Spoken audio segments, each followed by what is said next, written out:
Hola a todos, Dios les bendiga ricamente. Aquí estamos una vez más. Hoy traigo un estudio o un mensaje muy interesante, la mera verdad. Tiene mucho de cierto. El título del mensaje es que de nada sirve creer en Dios si estamos en pecado. De nada sirve creer en Dios si estamos en pecado.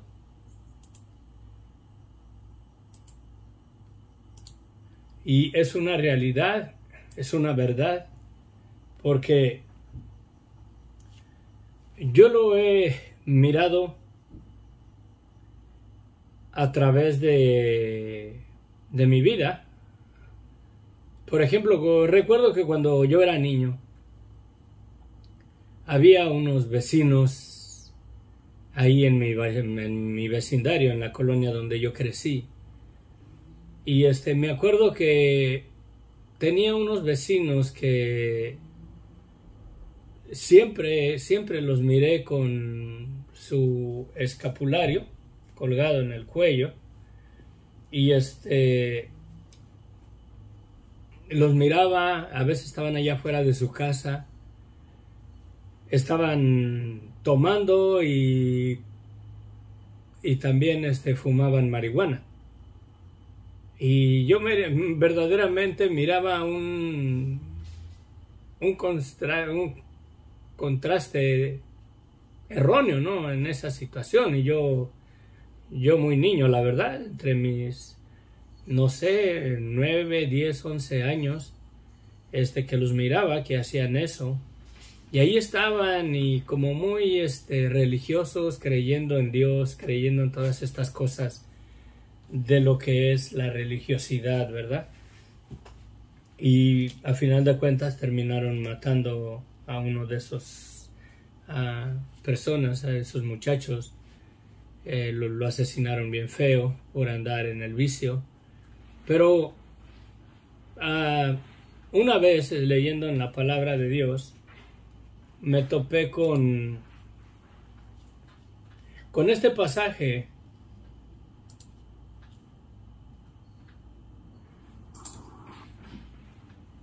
en Primera de Samuel, capítulo 4. Primero que nada, Samuel, en la historia de lo que es la vida de Samuel, había cierta mujer que no podía tener hijos. Me parece que su nombre es Ana. Y iba con su marido a Silo a presentar ofrendas y sacrificios en los tiempos de las fiestas. Silo es una área geográfica donde el arca del pacto o el tabernáculo de Dios, el cual trajeron en el desierto cuando salieron de Egipto, y traían el arca del pacto también, donde ahí ofrecían la sangre de los corderos para expiación de los pecados del pueblo una vez al año. Y esa arca por lo regular siempre estaba dentro, en el lugar santísimo de lo que era el tabernáculo. Pues esta mujer, Ana, clamó a Dios y Dios le concedió un hijo, y ella hizo un pacto con Dios, que si Dios le daba un hijo, ella se lo iba a dedicar a Dios por el resto de su vida.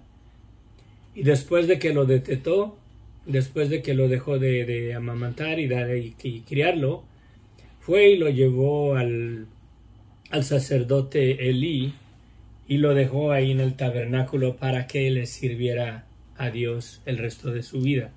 Solo llevó muy niño y ahí creció entre los sacerdotes. Josué es su nombre. En aquellos tiempos el pueblo de Israel pecó en gran manera, estaba en gran pecado. Aún el sacerdote, ¿verdad?, el sacerdote Elí permitía que sus hijos hicieran cosas que no le agradaban a Dios y no les decía nada, no los estorbaba. Hasta tal grado dice que venían y a la hora de cuando estaban ofreciendo los sacrificios, ellos venían con un garfio, como con un gancho, y lo metían al altar y sacaban los pedazos más gruesos de carne. Sí, lo más gordo, lo más grueso, lo más bueno de el sacrificio, y lo agarraban para ellos, y su padre, sabiendo estas cosas, no les decía nada, no los estorbaba. Pero la situación del pueblo de Israel así era. Estaban verdaderamente en pleito en aquel tiempo con los filisteos. Y en el capítulo 4 nos narra que por aquel tiempo, dice, Samuel habló a todo Israel.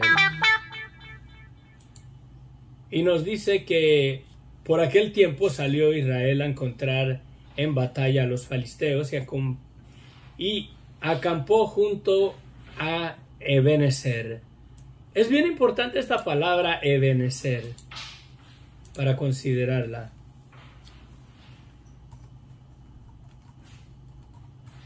Cuando dijeron en una situación, en una batalla, llegaron y tuvieron la victoria del Señor, Ebenezer, ¿qué significa hasta aquí?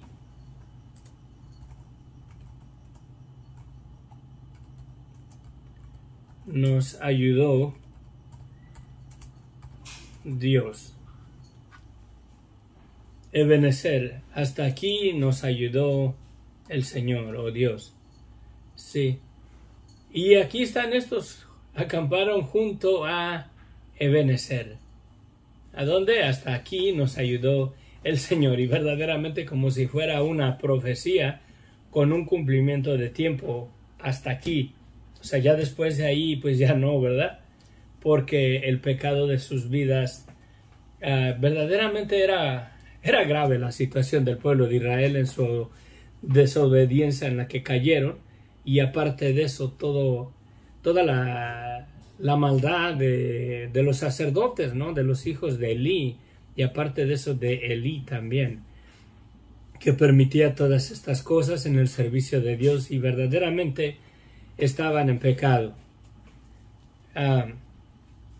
Dice que ellos acamparon ahí junto a Ebenezer, y los filisteos acamparon en Efec.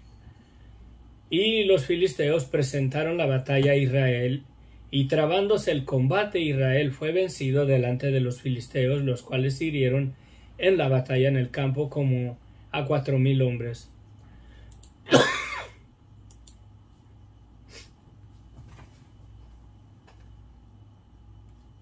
Cuando volvió el pueblo al campamento, los ancianos de Israel dijeron: ¿por qué nos ha herido hoy Jehová delante de los filisteos?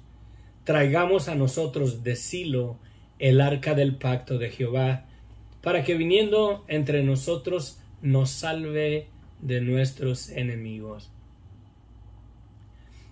Acuérdense que el pueblo de Israel tiene el testimonio del arca, ¿verdad? Del arca del pacto, el arca del pacto, donde ofrecían la sangre en el día de la Pascua para expiación de los pecados. Tenían el testimonio de que cuando ellos entraron a la tierra de Israel, en cuanto los sacerdotes que cargaban el arca pisaron el borde de la orilla del río Jordán, las aguas se detuvieron en un montón y dejó de correr y se secó el río Jordán. Y ahí estaban las aguas detenidas en un montón cuando los sacerdotes con el arca del pacto estaban en medio del río Jordán, y las aguas se detuvieron a la presencia del arca de Jehová. Y pudieron ver verdaderamente que Dios los respaldaba, que Dios estaba ahí, y miraban verdaderamente que había poder en el arca, ¿verdad?, para salvar, y esa era su confianza de ellos. Y dicen, ¿verdad?, los ancianos que deciden traer al arca, ¿verdad? Dicen: traigamos a nosotros de Silo el arca del pacto de Jehová, para que viniendo entre nosotros nos salve de la mano de los enemigos. Y envió el pueblo a Silo y trajeron de allá el arca del pacto de Jehová de los ejércitos que moraba entre los querubines. Y esos que moraban entre los querubines del arca. El arca tenía 2 ángeles con las manos extendidas así, o tiene, porque yo creo que esa arca está todavía en este mundo y existe. Y el propiciatorio es en medio de las alas de los 2 querubines, así uno enfrente del otro. Ahí es donde se ofrecía la sangre, ahí es donde se apaciguaba la ira contra el pecado del hombre o de Israel. Cuando confesaban sus pecados, ahí ofrecían la sangre en el propiciatorio.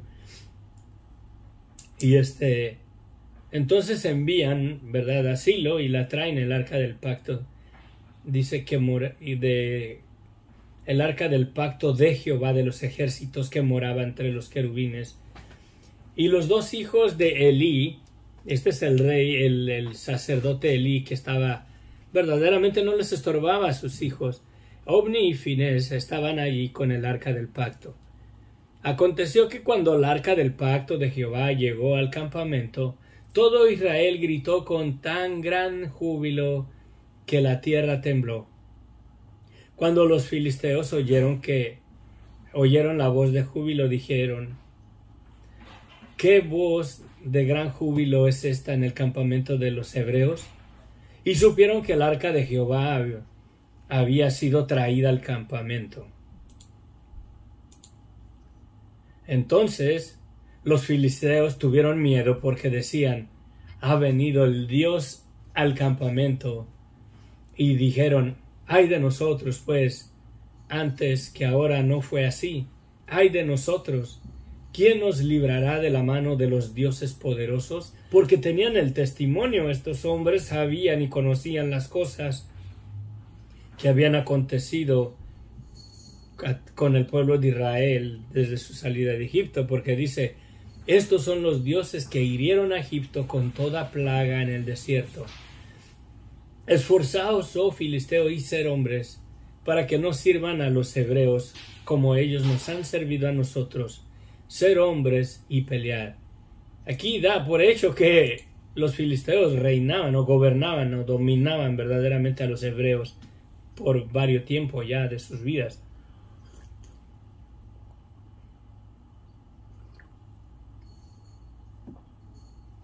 Pelearon pues los filisteos, e Israel fue vencido, y huyeron cada cual a sus tiendas, y fue hecha muy grande mortandad.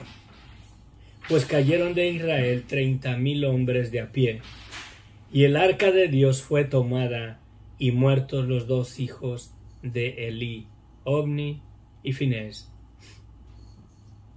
Y corriendo de la batalla, un hombre de Benjamín llegó al mismo día a Silo, rotos sus vestidos y tierra sobre su cabeza. Y cuando llegó, he aquí Elí estaba sentado en una silla vigilando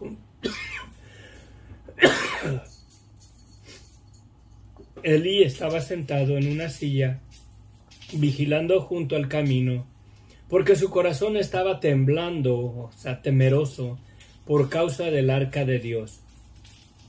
Llegó pues aquel hombre a la ciudad, y dadas las nuevas, toda la ciudad gritó.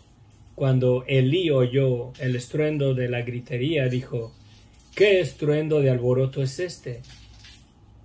Y aquel hombre vino aprisa y dio las nuevas a Elí. Era ya Elí de edad de 98 años, y sus ojos se habían oscurecido, de modo que no podía ver. Se había enceguecido, ya no miraba. Dijo pues aquel hombre a Elí: yo vengo de la batalla, he escapado hoy del combate. Y Elí dijo: ¿qué ha acontecido, hijo mío? Y el mensajero respondió diciendo: Israel huyó delante de los filisteos, y también fue hecha grande mortandad en el pueblo. Y también tus 2 hijos, Ofni y Finés, fueron muertos, y el arca ha sido tomada. Y aconteció cuando hizo mención del arca de Dios, Elí cayó hacia atrás de la silla al lado de la puerta, y se desnucó y murió. porque era hombre viejo y pesado, y había juzgado a Israel 40 años. Y su nuera, la mujer de Finés, que estaba encinta, cercana al alumbramiento, oyendo el rumor que el arca de Dios había sido tomada, y muerto su suegro y su marido, se inclinó y dio a luz, porque le sobrevinieron los dolores de repente, y al tiempo que moría, le decían las que estaban junto a ella: no tengas temor, porque has dado a luz un hijo. Mas ella no respondió ni se dio por entendida, y llamó al niño Icabod, que significa sin gloria, diciendo: traspasada es la gloria de Israel, por haber sido tomada el arca de Dios, y por la muerte de su suegro y de su marido. Dijo pues: traspasada es la gloria de Israel, porque ha sido tomada el arca de Dios. Verdaderamente aquí vemos la naturaleza de el hombre cuando abraza religiones y abraza artefactos religiosos. Hay personas verdaderamente que caen en la idolatría bien fácil. Aquí yo no estoy diciendo que el arca del pacto era un artefacto de idolatría, pero a veces pensamos que, en este caso, ¿no?, el pueblo de Israel pensaba que porque tenían el arca del pacto con ellos, el favor de Dios estaba ahí para defenderlos. Por eso mismo mandaron traer el arca. Pero ¿qué pasó? ¿Por qué no arreglaron sus cuentas? ¿Por qué no le pidieron perdón a Dios? ¿Por qué no reconocían la maldad de sus vidas? Y aparte, el sacerdote Elí manda a sus dos hijos, a Elí y a Ofni, y estos dos hijos, la mera verdad, sus caminos no eran rectos delante de Dios. Y allá están estos dos sacerdotes, pecadores verdaderamente, vendidos a la maldad de los deseos de su corazón, en el campamento con el arca de Dios. Sí, tenían ahí el arca de Dios, ahí estaba el testimonio. Y la mera verdad, ¿de qué sirve si una persona cree en Dios y sigue en una vida de pecado? ¿Verdaderamente Dios va a bendecir su vida? ¿Verdaderamente la protección y el favor de Dios estará sobre alguna persona por creer en Dios, pero su corazón verdaderamente no ha llegado a un arrepentimiento verdadero? ¿No han arreglado las cuentas con Dios? Eso es lo que le sucedió al pueblo de Israel. En lugar de que hubieran confesado sus pecados verdaderamente, tenían el arca del pacto, ellos podían haber ofrecido sacrificios en expiación por sus pecados, y Dios verdaderamente los hubiera ayudado y los hubiera favorecido si se hubieran arrepentido delante del Señor. ¿De qué les servía verdaderamente creer que Dios tenía o tiene poder de salvar? ¿De qué les servía creer verdaderamente que Dios es poderoso y que no hay nada verdaderamente que les sea imposible? ¿De qué les servía creer eso si no creían o no aceptaban verdaderamente la maldad de sus vidas? Sí. Cuando Samuel ya es un jovencito, Dios le habla a Samuel. Y Samuel estaba en su cama, ya se iba a dormir, y el sacerdote Elí estaba ahí, me imagino, cerca del tabernáculo. Y Samuel estaba, dice la escritura. Bueno, voy a leerlo, porque es bien interesante lo que dice aquí para que veamos la situación de cómo estaba verdaderamente la situación con los sacerdotes, los que representan a Dios aquí en este mundo. Y Samuel, y el joven Samuel ministraba a Jehová en presencia de Elí, y la palabra de Jehová escaseaba en aquellos días. No había visión con frecuencia. Dios no les hablaba la mera verdad con frecuencia. No les hablaba para nada. No se oía que Dios les diera profecía o que les hablara, les dieran dirección. En primer lugar, porque el sacerdote estaba mal con sus hijos. Y aconteció que un día, estando Elí acostado en su aposento, cuando sus ojos comenzaban a oscurecerse de modo que no podía ver, Samuel estaba durmiendo en el templo de Jehová, donde estaba el arca de Dios. Y antes que la lámpara de Dios fuese apagada, Jehová llamó a Samuel. Y él respondió: heme aquí.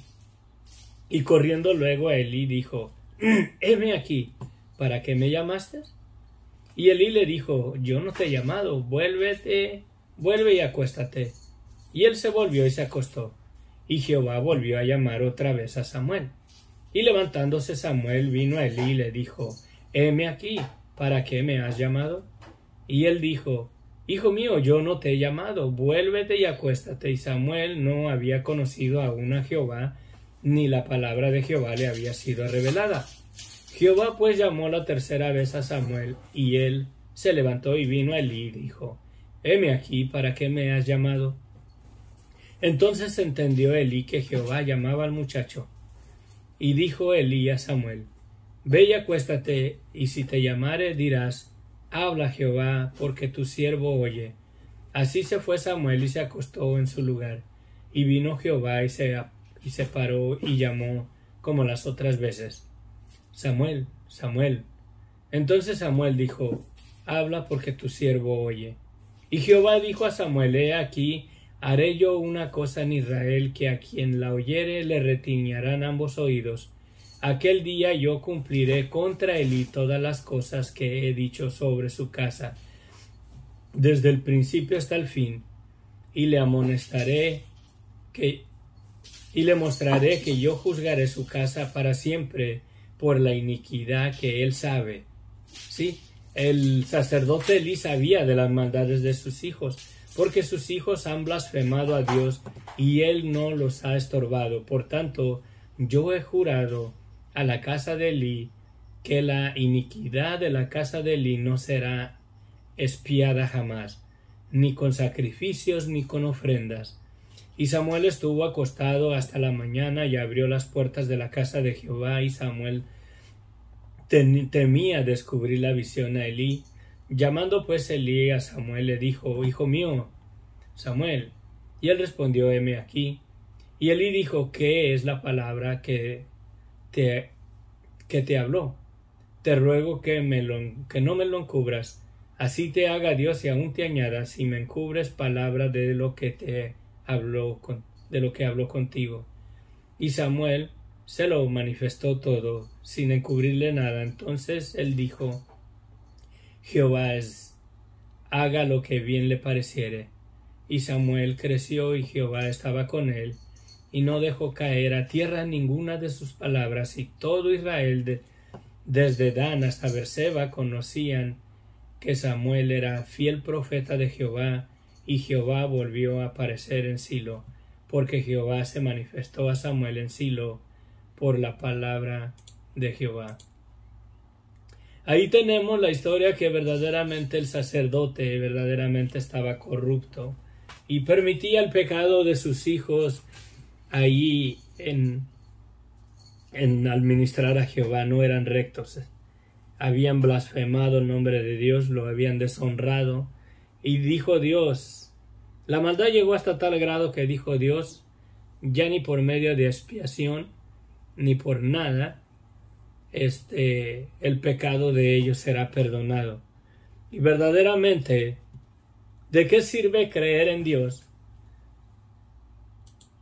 cuando permitimos el pecado en nuestras vidas? Buen día, bendiciones, Gonzalo. Mercedes, Dios te bendiga, buen día, Dios lo bendiga.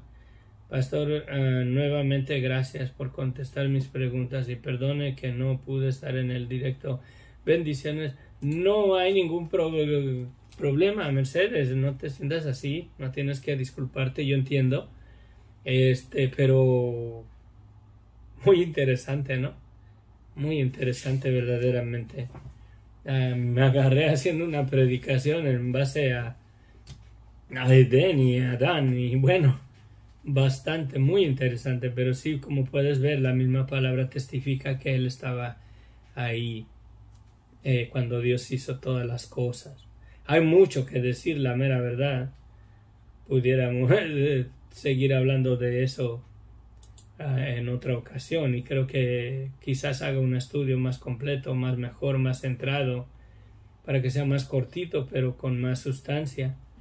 Pero bueno, sí, ¿de qué sirve entonces creer de nada sirve creer en Dios si estamos en pecado? De nada sirve.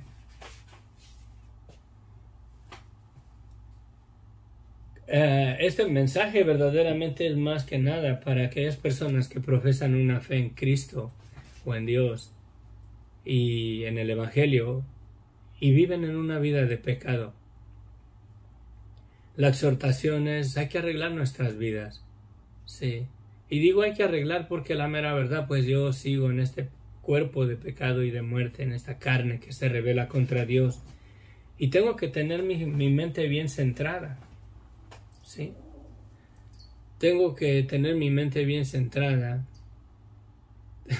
Tengo hambre, me chillaron las tripas, no sé si se escuchó en el video. Pero bueno, ¿de qué sirve, no? Creer en Dios si estamos en pecado, la mera verdad. Por eso vemos las cosas que vemos en los templos. Y la mera verdad me da no sé qué por lo sagrado y lo santo que es verdaderamente la iglesia de Cristo. Me da no sé qué llamar esos lugares iglesias, porque son lugares de congregaciones. ¿De qué les sirve a los pastores creer en el Evangelio, creer en la palabra de Dios, creer en la salvación, creer en la esperanza de la vida eterna, de la resurrección de los muertos, cuando no han creído verdaderamente en la maldad de su vida de pecado para arrepentirse? Siguen verdaderamente deleitándose en su pecado, en su maldad, y aunque el vivo testimonio de la verdad de Dios esté presente con ellos, su favor no está con ellos. Y verdaderamente, cuando una persona busca el favor de Dios en sus vidas y permitimos el pecado ahí que siga dominando y gobernando nuestra mente, los deseos de nuestro corazón, nuestra vida, aunque la viva presencia del Señor está ahí, no nos ayudará. Mientras nosotros no quieramos ser libres de la esclavitud a la cual Satanás nos tiene sujetos en esa vida de desobediencia y de pecado, mientras nosotros no queremos, el Hijo no nos puede hacer verdaderamente libres. Él no nos va a forzar a que renunciemos a nuestra vida de pecado. Y la mera verdad, de nada sirve creer en Dios si estamos en pecado. Y aquí lo pudimos ver. Y hay una historia más interesante más adelante, porque el arca del pacto se la llevan los filisteos y la meten en el templo de su rey Dagón. Y es interesante la figura de este dios, el dios Dagón. Es como un sireno. Sí, como una sirena, pero en varón. Como un hombre con manos, cabeza y de la cintura para abajo con cola de pescado. Y vemos, está muy interesante. Si quieren leer algo interesante, lean los capítulos que siguen aquí en Primera de Samuel capítulo 4 en adelante. Buenos días, Miguelina Silva. Sí.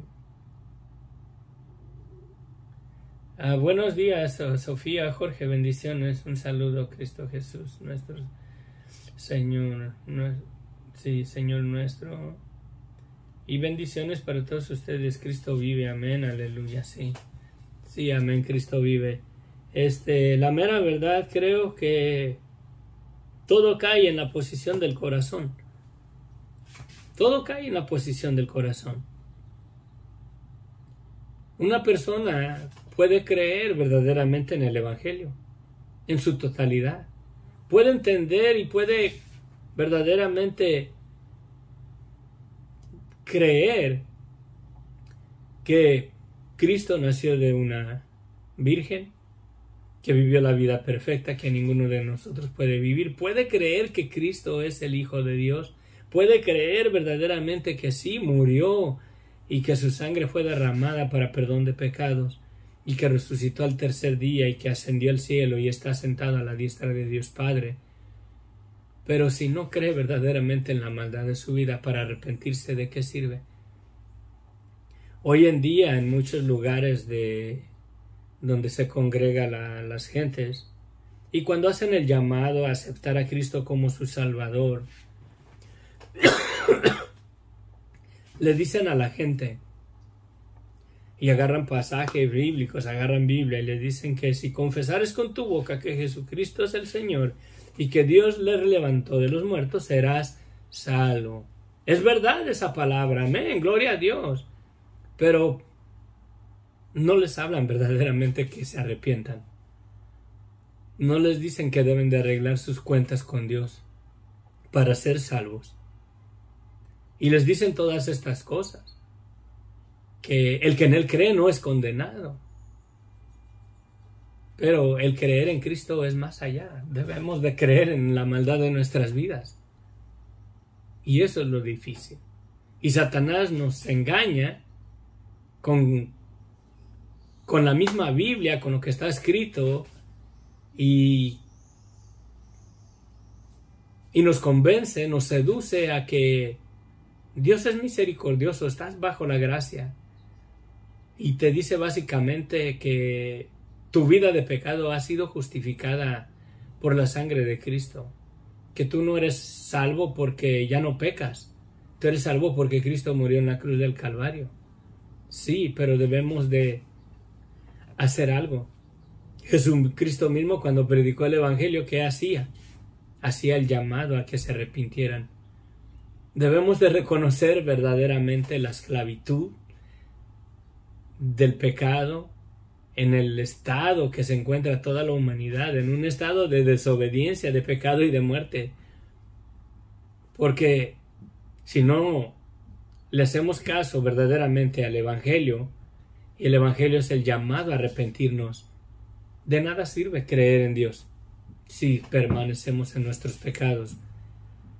Y pensando en nuestro razonamiento, a nuestra conveniencia, que somos salvos por gracia, no porque yo ya no peco. Sí, yo soy salvo no porque ya no peco o porque ya soy santo. No, yo peco y Dios sabe, pero mi salvación es por gracia. Y con esas mismas palabras Satanás seduce a muchos y los convence de que no necesitan arreglar su vida de pecado, que Dios los ama, Dios es amor, la gracia de Dios, son salvos por gracia, no por obras, para que nadie se gloríe. Y al final de cuentas nos tiene todavía esclavos, porque en nuestro corazón verdaderamente no lo queremos volver a Dios, no queremos reconocer la maldad de nuestras vidas. Somos salvos por gracia, la mera verdad, porque aunque dejemos de pecar, seguimos siendo pecadores. Es como el homicida. Una vez que ya cometió homicidio, si deja de matar, ahí anda una mosca ahí. Si deja de matar, dejará de ser homicida. ¿Verdad que no? Lo mismo el pecador. Si dejamos de pecar, dejamos de ser pecadores. No, por cuanto ya pecamos, ya violamos la ley de Dios, ya infringimos sus mandamientos. Somos llamados a reconocer esa verdad en nuestras vidas para ya no vivir en esa vida de pecado. El recibir a Cristo como nuestro Señor y Salvador. Al recibir la gracia de Dios, su favor de Dios, su perdón, su misericordia en nuestras vidas, no quita verdaderamente la naturaleza de pecado en nuestros miembros. Ahí está. Yo me he hallado y me he dado cuenta de que después de compartir, después de predicar, después de dar un estudio bíblico, luego enseguida el enemigo ataca y pone unos pensamientos en mi mente obscenos, sucios, asquerosos. Y yo, a mí, ¿qué óvole? Pero si no reconocemos verdaderamente la influencia que tiene el enemigo en nuestras carnes, en nuestro cuerpo, y él sabe bien, de nada sirve creer en Dios. Ellos ahí llevaron el arca del pacto ahí en el campamento, y lo interesante es que la mortandad, verdaderamente la derrota fue mayor. Fue mayor la derrota que de lo que habían pasado antes de que trajeran el arca. ¿Sí? Antes de que trajeran el arca, los filisteos les pusieron una buena paliza, que 4,000 hombres cayeron del pueblo de Israel.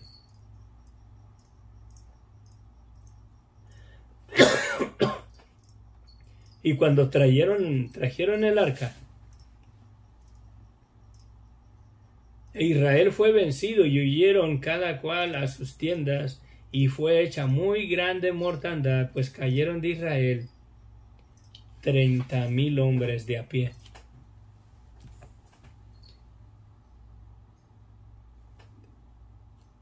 Lo que veo que verdaderamente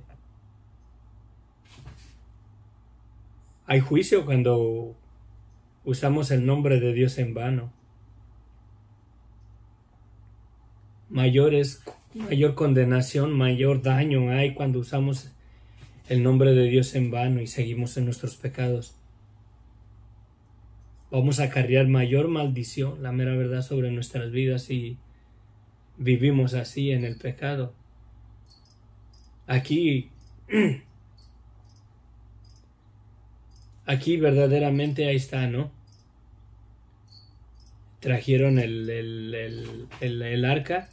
Ellos tenían el testimonio, y a veces llegamos nosotros en la religiosidad a creer así, en la religión. Pensamos que porque ya estamos yendo a un lugar donde se predica la palabra, que lo llamamos iglesia, y la mera verdad, solamente Dios sabe si verdaderamente es la iglesia de Cristo. Depende de la situación y qué es lo que hay ahí en ese lugar, cómo está el líder religioso, cómo está la gente ahí. Pero cuando la gente va a alguna religión, vamos a llamarlo religión, piensan que ya porque fueron a su templo, a su lugar de congregación, que la bendición de Dios está ahí, porque ellos van verdaderamente a la iglesia. Sí. No me gusta decir iglesia cuando muchos de esos lugares no son verdaderamente la iglesia. Pero la gente se siente confiada que porque ya fue a la iglesia, Dios lo va a bendecir. Pero su corazón verdaderamente está lejos de un arrepentimiento verdadero, lejos verdaderamente de declararse culpable delante de Dios. Y piensan que porque van a algún sitio religioso, el favor de Dios ya está ahí. Eso es lo que le pasó a este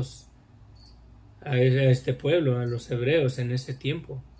Piensan que porque trajeron el arca del pacto ya llegó su amuleto de la buena suerte. Piensan que porque traen una cruz, un Cristo crucificado en el cuello, allá el favor de Dios va a estar con ellos y se emborrachan, fuman marihuana y viven una vida verdaderamente que no le da la gloria y la honra a Dios.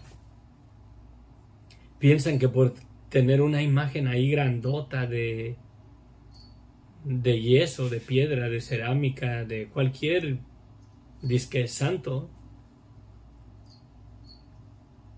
ya el favor de Dios ahí está, bendecida la casa. ¿Y su corazón dónde está? ¿Cuál es la posición de su corazón? ¿Han recibido verdaderamente el Evangelio? ¿Se han arrepentido? ¿De qué sirve? Yo he sido víctima de la idolatría en ese aspecto. Antes de conocer a Dios en mi vida, antes de que entendiera el Evangelio, antes de que el Señor me alcanzara, yo llegó el tiempo que le dibujé una imagen religiosa a una camioneta que tenía. La compré acá en Estados Unidos, me la llevé a México y le dibujé ahí una imagen de una virgen en todo el cofre. Allá en el pueblo que llegué yo tenían, no sé, 7, 8 barrios. Cada barrio tiene un santo, que San Esteban, San Jacinto, que ya sabrán, era un pueblo totalmente religioso, vendido a la idolatría. Llego yo allá a vivir un año con esa camioneta ahí. No, pues las personas que me conocieron ahí, me incitaron a que llevara la camioneta a la iglesia. Ahí la puse enfrente de la entrada del templo de una iglesia católica, y que para que el padre bendijera la imagen, y salió el padrecito y le echó agua bendita y todo, y ay, qué bonita está y todo. Yo me salí de ahí, y en aquel tiempo yo era un borrachín, verdaderamente, para vergüenza mía lo digo. Me emborrachaba y pensaba que porque ahí traía la jefa y le habían echado agua bendita, que el favor de Dios me acompañaba a donde quiera que yo anduviera. Anduviera como anduviera. Eso es religiosismo. Nunca entendía yo. En el fondo, mi conciencia sí testificaba contra mí de mi pecado, de mi maldad, que esa vida no estaba bien. Pero me convencían estas cosas religiosas, estos artefactos. Y así le pasó a ellos. Pero aquí el arca verdaderamente no era un artefacto religioso. Era el propiciatorio mismo, ahí lo llevaban, donde los pecados del pueblo de Israel eran expiados. Y de la misma manera, en Cristo, Él es nuestra propiciación. Y no porque pronunciamos el nombre de Cristo, pero si no arreglamos verdaderamente el asunto de nuestros pecados, Dios no va a bendecir nuestras vidas. ¿De qué sirve verdaderamente creer en Dios viviendo en una vida de pecado?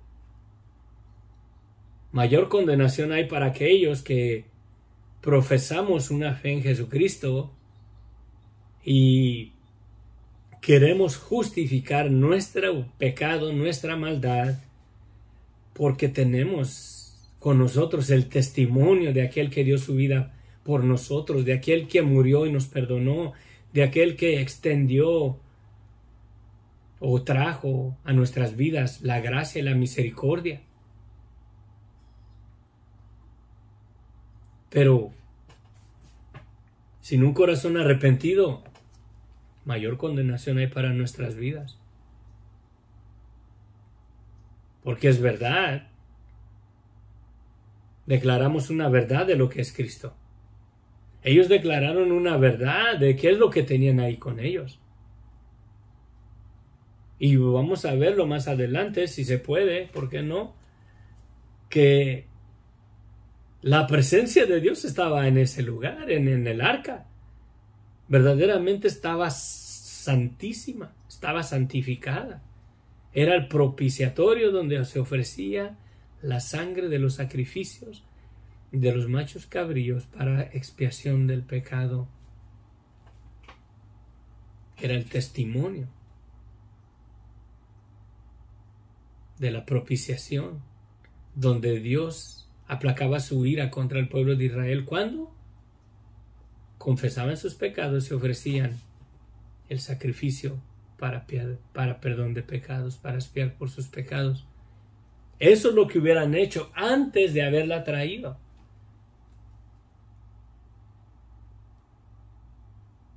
¿Sí?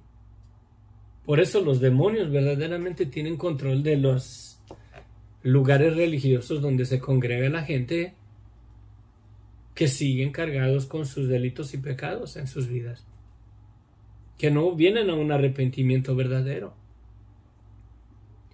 Tienen el testimonio de que hay perdón de pecados en Cristo, tienen el testimonio de que si el Hijo nos libertare seremos verdaderamente libres, pero si ellos no quieren ser libres, Dios no nos va a hacer libres, Cristo no nos va a hacer libres. Sin arrepentimiento no hay remisión de pecados. Padre bendito, ayúdanos, Señor. Yo te pido, bendito Dios, que nos ayudes a analizar nuestro corazón. ¿Cómo estamos? ¿Verdaderamente hemos reconocido la maldad de nuestras vidas? ¿Verdaderamente nos hemos arrepentido? ¿Verdaderamente hemos usado, por así decirlo, el testimonio de nuestro Señor Jesucristo como la propiciación por nuestros pecados? Y sabemos que tu ira se ha aplacado contra nosotros por la sangre de Cristo, porque Él es nuestro propiciatorio. Él es el sacrificio agradable a ti, en olor grato a ti, para apaciguar tu enojo, tu ira contra nosotros que hemos pecado, pero siempre y cuando nos arrepintamos, porque si no nos arrepentimos, Señor, el furor de tu ira está ahí, y mucho más estará ahí, Señor, si verdaderamente ponemos por los suelos, blasfemamos nuestro propiciatorio, el nombre de Cristo, la sangre de Cristo. Si lo usamos nada más religiosamente, con un corazón empedernido en nuestro pecado, nuestra maldad, Padre. Santifica tu iglesia, Señor. Santifica a aquellos que te buscan, a aquellos que profesan una fe en ti, Señor. Santifícanos. Que tu Espíritu Santo verdaderamente nos convenza del pecado de nuestras vidas para pedirte perdón.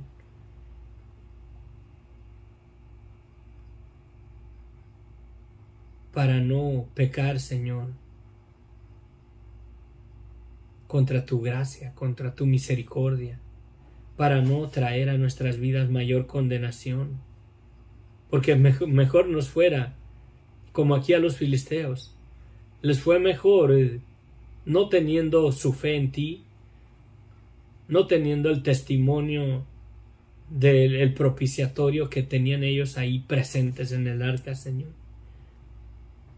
Les fue mejor a ellos que no profesaban una fe en ti,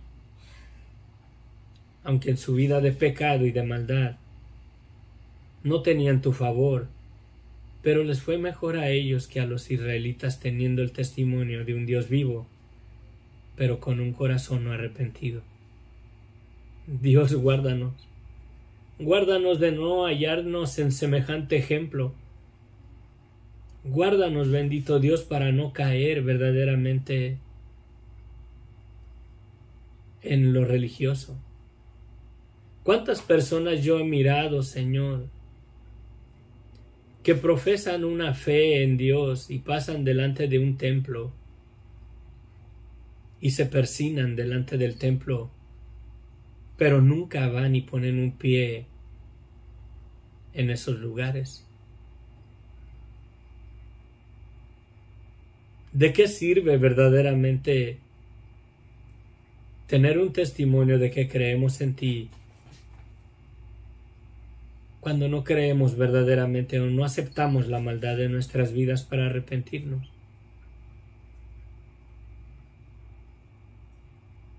¿Verdaderamente te agradas de eso, Señor? Cuando una persona pasa delante de una iglesia, aunque no sea una iglesia católica, pero si tiene una cruz enfrente y sabe que es una iglesia, se persignan. Y en lugar de entrar a esa casa que se supone que creen que es la casa de Dios, sus pies van corriendo para entrar en la cantina. Sus pies van corriendo para entrar a la casa de su vecino y tomar a su esposa de su vecino, cometer adulterio, fornicación. ¿De qué sirve todo eso, Señor? ¿De qué sirva que yo traiga un testimonio colgado en mi cuello con una cruz, con un Cristo crucificado, cuando no me arrepiento de mis pecados? ¿De qué sirve? Mayor condenación hay para los que tienen este testimonio de que hay un Dios y que hay un Cristo de que dio su vida por nosotros y no vienen verdaderamente a un arrepentimiento verdadero. Ayúdanos, Señor, santifica a tu pueblo.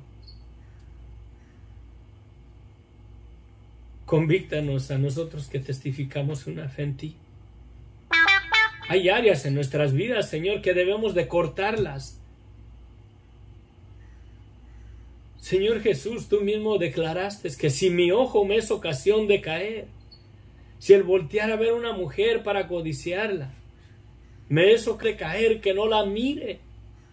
No me estás diciendo que me saque el ojo, sino que no la mire. Si mi mano me es ocasión de caer, de agarrar lo ajeno, de hacer cosas asquerosas con mis manos, que no las agarre, que no las haga. No se diga de nuestra mente, nuestros pensamientos.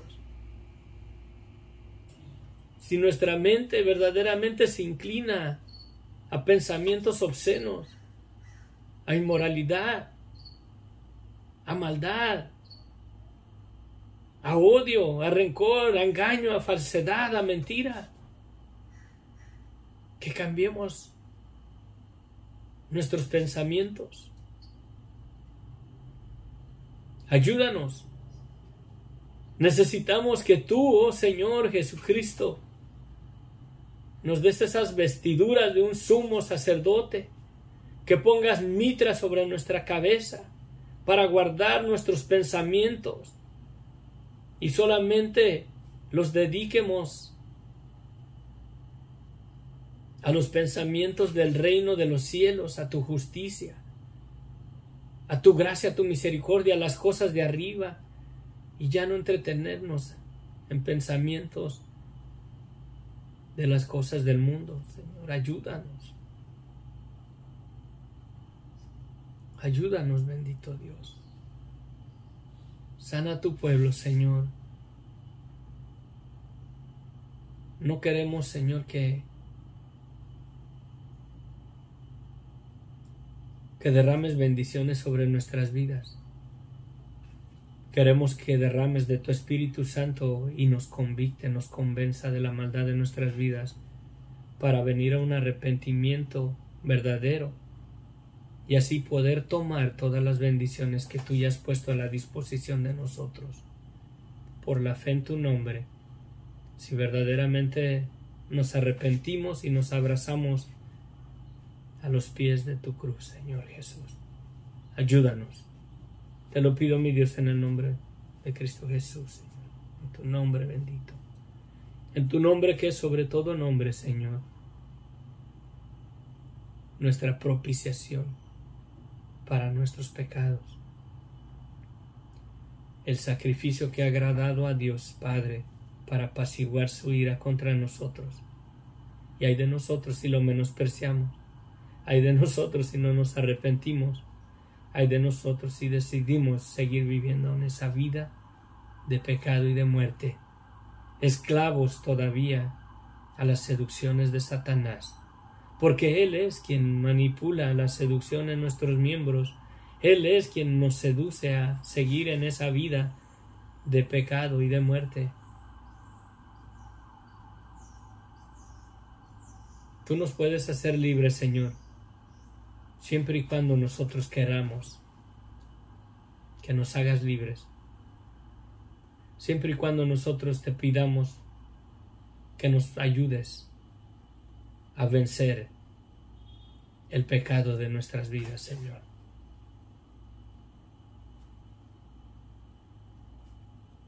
Te pido, bendito Dios, que perdones mis pecados, perdones, Señor, esos áreas que todavía hay en mi vida, que me ayudes a vencerlas. Que me ayudes a vencerlas, Señor.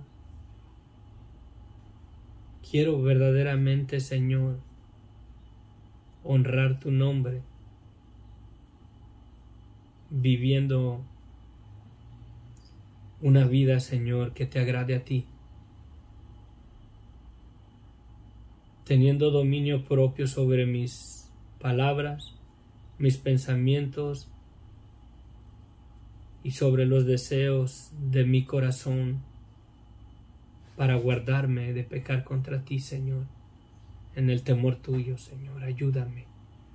Yo lo necesito. No sé si alguien más lo necesita, pero yo lo necesito. Te lo pido, Señor. Ten misericordia de mí, que soy pecador, Señor. Amén.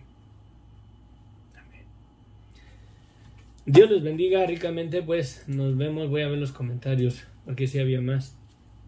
Mercedes. Francisco Castillo, gracias Francisco por acompañarnos, gloria a Dios, amén, bendito en su santo nombre, sí, amén.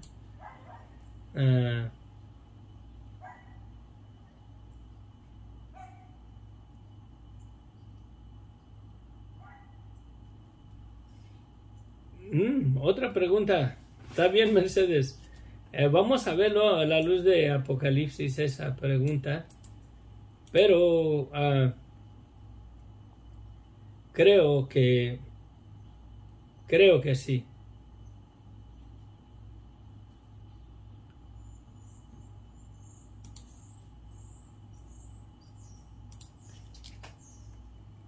Creo que sí, no todo se va a acabar ahí.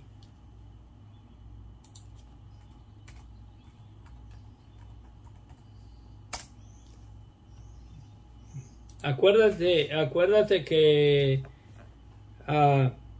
Dios tiene reservados a 144,000 de las tribus de Israel, 144,000 judíos que van a predicar el evangelio en esos tiempos. El pueblo de Israel se va a volver a Dios.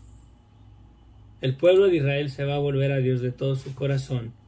Y Dios tiene ya reservados 144,000, y no son los testigos de Jehová. Tiene a 144,000 reservados de todas las tribus de Israel, 12,000 de cada tribu, 11,000. ¿Cuánto es? Estoy malo en las matemáticas, pero en Apocalipsis nombra que 12,000 sellados de cada tribu. ¿Sí? 12 por 12, 44, creo que sí. Sí, 44. 12,000 de cada tribu, y ellos van a predicar el evangelio de Cristo durante la tribulación. Dios es misericordioso y se van a tener otra oportunidad. Toda la persona que rehúse creer en el Hijo, aún pastores, aún personas como tú y como yo que testificamos una fe en Jesucristo, si no estamos bien, nos vamos a quedar. Y ya es cuestión de nosotros si ahí reconocemos nuestra situación y reconocemos a Cristo como nuestro Señor y Salvador, pero para muchos les va a costar la vida. Aquellos que no se quieran poner la marca en su frente o en su mano, la marca del anticristo. Y mucho más, si tenemos el testimonio de Dios, van a salvar sus vidas, pero a precio de... Muchos serán degollados, muchos serán decapitados. Los que sigan verdaderamente aferrados y convencidos de un testimonio de Cristo, de un testimonio de un Dios real y verdadero. Y sí, los 144,000 van a testificar. Y no se diga de los 2 testigos que van a venir al final de la gran tribulación y los van a matar. Esos 2 testigos tendrán poder para aún hacer que descienda fuego del cielo. Y el testimonio de la verdad, a muchos todavía Dios les va a dar la oportunidad de que se arrepientan. Acuérdate que dice en la segunda epístola de Pedro, que leímos, que estuvimos estudiando, que dice el Señor que Él no se complace. Dios tarda su promesa de venir, Dios tarda su venida, porque no quiere que el hombre perezca, sino que quiere que todos procedan al arrepentimiento. Si Cristo no ha venido, porque verdaderamente quiere que nos arrepientamos, de que verdaderamente seamos salvos. Sí.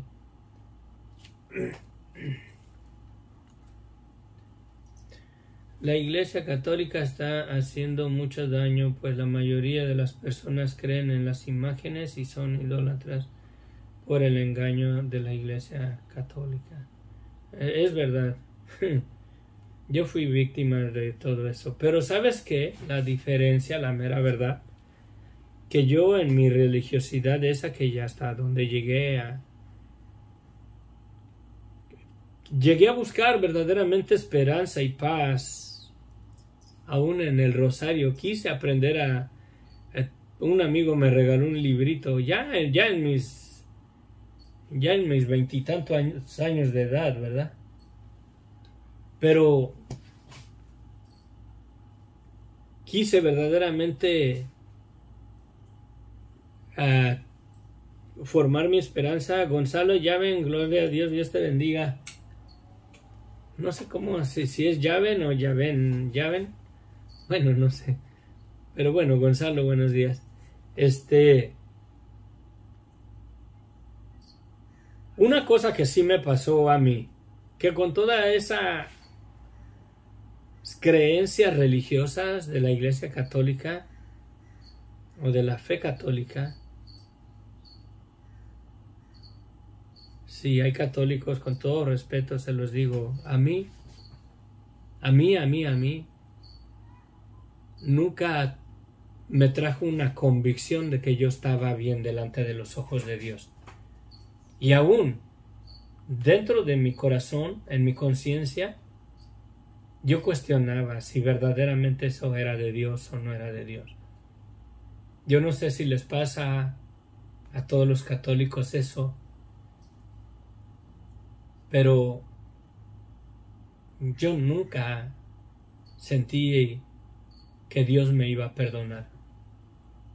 Nunca tuve esa esperanza de que Dios me perdonara con toda esa religiosidad. Me sentía condenado y creo que porque lo estaba, porque no llegué a un arrepentimiento verdadero.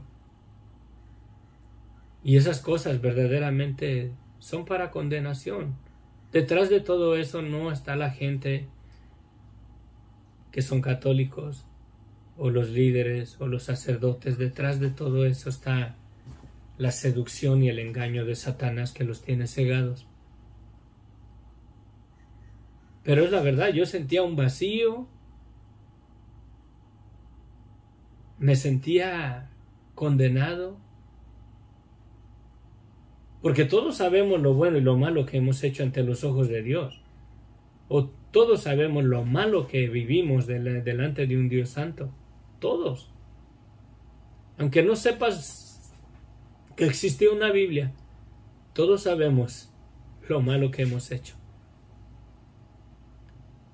Y ese conocimiento dentro de nosotros, a mí verdaderamente, el catolicismo nunca llenó el vacío de la seguridad de perdón en mi vida, de una esperanza fiel, verdadera. Aún dudaba que si hubiera resurrección de los muertos. Aún sentía ese hueco vacío dentro de mí, testificando que Cristo murió y resucitó al tercer día. Nunca me sentí convencido verdaderamente de que si Dios verdaderamente me perdonara, de que si verdaderamente hay vida eterna o no, o es pura religiosidad, muere uno y ya no hay nada. Mucho menos llegué a poner mi confianza en que si muero en mis pecados, de todos modos tengo una segunda oportunidad de pagar en el purgatorio por mis pecados. Nunca me llenó eso, la verdad. Y creo que es porque el Espíritu mismo da testimonio a nuestro espíritu. Dice Romanos 8:16, y el Espíritu mismo da testimonio a nuestro espíritu de que somos hechos hijos de Dios. Y ese Espíritu mismo de nosotros, el aliento de vida de nosotros, da testimonio si nuestra vida está verdaderamente bien delante de Dios o no. Si verdaderamente tenemos paz y seguridad en una creencia o costumbres religiosas o no. Yo creo que nosotros mismos, haciéndole caso a las seducciones de Satanás, nos engañamos, porque la seguridad, el Espíritu mismo de nosotros nos convicta de la maldad de nuestras vidas y sabemos que no está bien nuestra vida delante de Dios, que no le queramos hacer caso y vivamos confiados en que porque tengo yo aquí a San Tropiezo, que me lo compré y me lo traje del Vaticano, me costó una buena lana y todavía pagué como lo de 2 maletas en el avión, ¿verdad? Para traerlo hasta acá, hasta donde estoy. Y pensar que porque tengo un artefacto de esos, no me llenaba. Y no nos llena, porque el Espíritu mismo de nosotros da testimonio, o el Espíritu mismo, dice, el Espíritu mismo da testimonio a nuestro espíritu. Nosotros tenemos un espíritu, ¿verdad? El aliento de vida de Dios, de que somos hechos, de que somos hijos de Dios. Y creo que mientras aún está la convicción de nuestra maldad, de nuestra vida de pecado en nosotros, de nada sirve que te cuelgues, con perdón de la palabra, los calzoncillos del Papa sobre tu cabeza o en tu cuello. De nada sirve. De nada sirve. De nada sirve de que te sientes en el papamóvil ahí para estar bien delante de Dios. Si no te sientas a los pies de la cruz de Cristo en arrepentimiento, déjame decirte que lo único que te espera es una horrenda condenación para tu vida.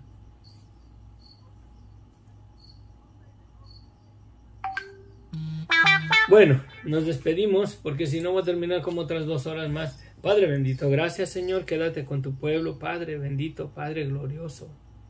Ayúdanos, Señor. Ayúdanos. No necesitamos que el pastor o el evangelista nos convenza, Señor. Mucho menos estos tipos que se dicen ser apóstoles si no lo son. O estos que se dicen ser profetas y no lo son. Y que la gente los sigue, los aplaude. Necesitamos que tu Espíritu Santo verdaderamente nos convenza de la maldad de nuestras vidas para ser salvos, para verdaderamente estar convencidos de que tú nos has perdonado, de que somos hechos hijos tuyos por la fe en tu nombre, de que estamos en Cristo. Por desgracia nos dejamos convencer de lo que el pastor dice. nos dejamos convencer de lo que el profeta dice. Hay personas, hay pastores que no toman una decisión por el ministerio de hacer algo si el apóstol no les da dirección. Y están poniendo su confianza en el hombre antes de ponerla en Cristo, que dio su vida por nosotros. Señor, guárdanos. Te lo pido, mi Dios, sé con tu pueblo.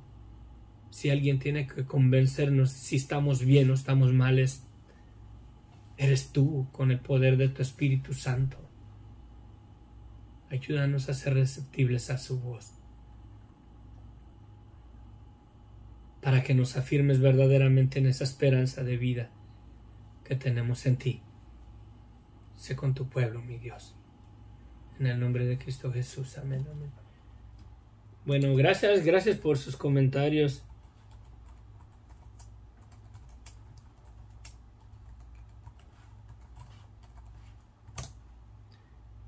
Pues sí, sí, tu pregunta esa, Mercedes.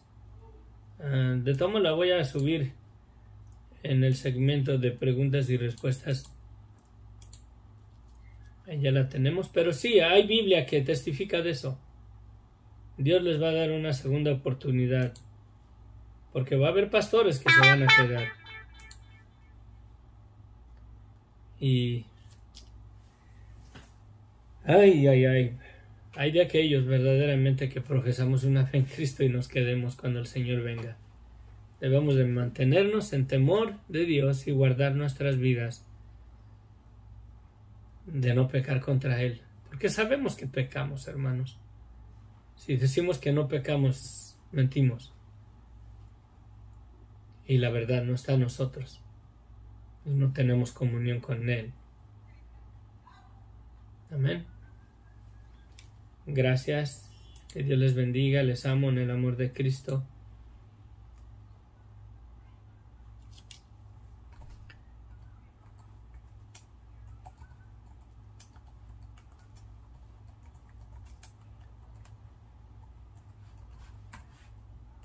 Bueno, demos gracias al Señor por su gracia, su misericordia, y que sea Él dirigiéndonos en esa vida que Él quiere que estemos, que vivamos. Amén.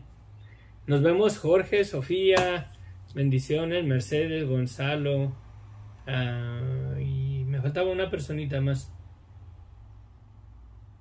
Gonzalo, ya ven. Oh, Francisco Castillo. María también Turcio también nos sigue, pero no la miro por acá. Pero bueno, a todos los hermanitos que nos siguen frecuentemente, gracias verdaderamente, porque me motivan a perseverar en adelante, a seguir, y la mera verdad, reconsideremos, lean ese pasaje y véanlo, examínenlo ustedes. Es más, lean todo, Primera y Segunda de Samuel. Están buenísimos esos libros, amén. Que no sería mala idea irnos en un estudio en el Antiguo Testamento.